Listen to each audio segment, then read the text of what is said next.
Eto na tayong pinakamagandang mouse sa balat ng lupa. Kung gusto mong gumaling sa mga FPS games or shooting games, you might consider buying this one. Ito yung Aula SC380 Pro na gaming mouse. Para sa mga shooting games talaga ito. Para sa specs naman, meron itong 800 to 12,000 dpi which is very useful for flick shots kapag sniper user ka.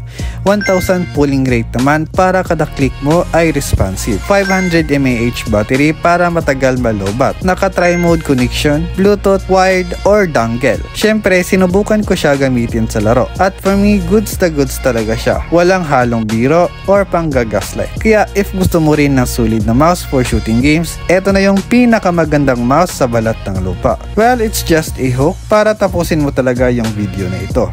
Alam naman nating madami pang mas maganda na mouse kesa dito.